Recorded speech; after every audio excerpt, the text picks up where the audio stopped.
I had somebody ask about my reloading setup. I'm gonna try to go through this real quick. Right now I'm set up for match ammo, so I'm using these Federal Premiums. I use the Dillon, what is this, the RF100, their little primer shaker. And then there's a guy online that makes this adapter, so I can use a standard primer tube instead of their big giant one. I'll see if I can remember a link to that. I gotta do that in a second. Obviously I'm using the case gauge, the shock bottle case gauge with the Targets USA kit for that. Like I said, I'm doing match ammo right now. I have a little bit loaded. This is brand new Everglades brass with brand new Everglades 124 round nose. These are jacketed. Mr. Bullet Feeder, and I've put the Mark 7 case feeder on there. It is such a better case feeder than the Dillon, I'm sorry. I've got a bunch of other stuff on here, doesn't matter. What matters is the Lyman Pro dies that I'm using. So I use their decap and size. I use their swage hold down.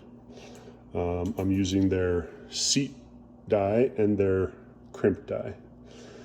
I run with these round nose, I run to 1135 over 3.9 to 4, heavy 3.9, that's what it is. I don't want to go to 4.1, but 4 is okay. Grains of a tight group is what I'm running right now. So I'm going to get set up, and then we'll go through first rounds. All right, so literally just turn it on. Nothing is in there. Nothing's running yet. So just running straight calibration.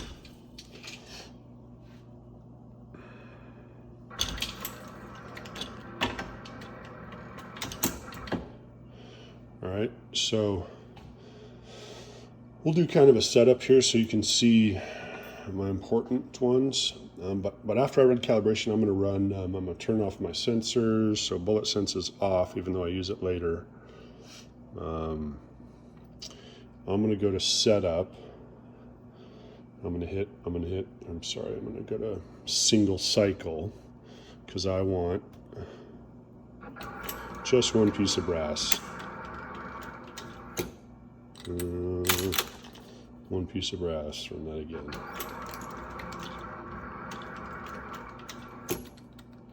Okay. Now, if we look at setup, and I run to the bottom, move to bottom,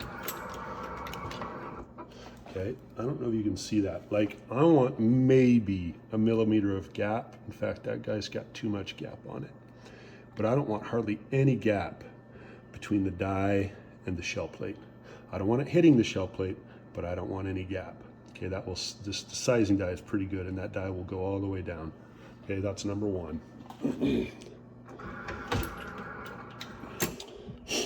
Right, then I'm going to swage.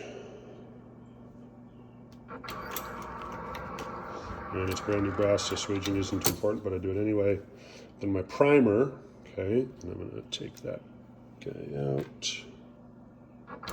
So it's going to prime. What I'm going to do is I'm going to take that guy and I'm going to look at my primer depth.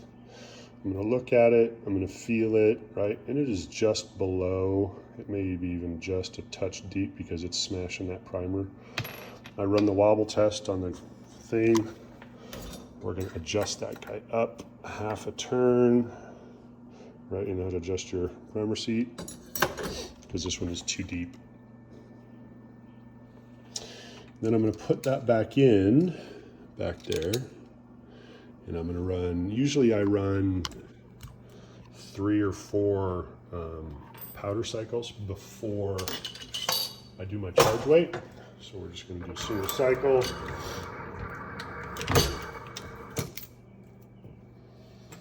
And empty it, run it again.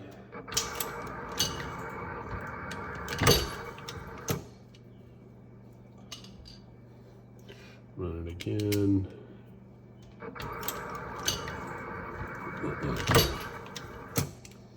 Now I tap it, make sure it's good and empty.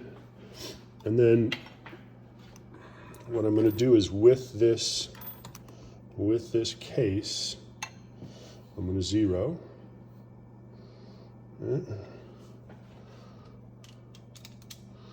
Fill it with powder.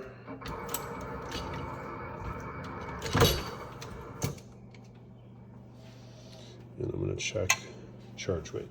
So I'm at 3.9, and I know that is about, typically with these Berettas, that gives me it's about 1040, 1050. I might run my mic up just to like a quarter of a turn, just to get to 4. Right, so I use this Unique Tech, and I'll just open it up, literally just 1/8 of a turn. Right, I don't need to recalibrate after that. I know what it does. Okay, so then I put this guy not back in my powder. That would be a bad idea. Put it in my bullet feed station, and I single cycle it. Okay, and I've got a bullet that's dropped. I can put this guy back together. And this final station. Okay, now this is my seat depth.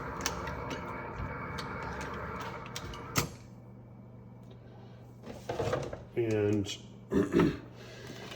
when it's just the only bullet in the press, sometimes that seat depth is a little too deep because there's no tension on that final crimp station, and so the seat depth goes just that much further.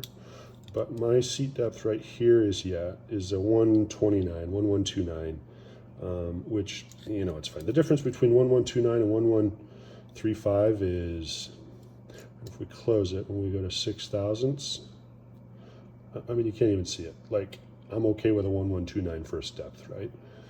Anyway, so I'm going to put it back in there. I'm going to run my crimp. Right, I'm going to check my crimp, which is 379. You can see right there, and I'm going to drop it into a case gauge and make sure that it falls back out, not touched out, falls back out. That's match ammo for me. Falls back out. Now, because my primer seat depth was a little bit deep on this is going to go in my practice bucket, and we're going to do it again. And let me show you. When we get back around to the crimp, the crimp is set up basically the same as my my decap. Like, it is as close to the bottom as I can get it. And with this Lyman Pro die on 9mm, the die is closed all the way down. It is clamped all the way down. I cannot get it any further down. Right?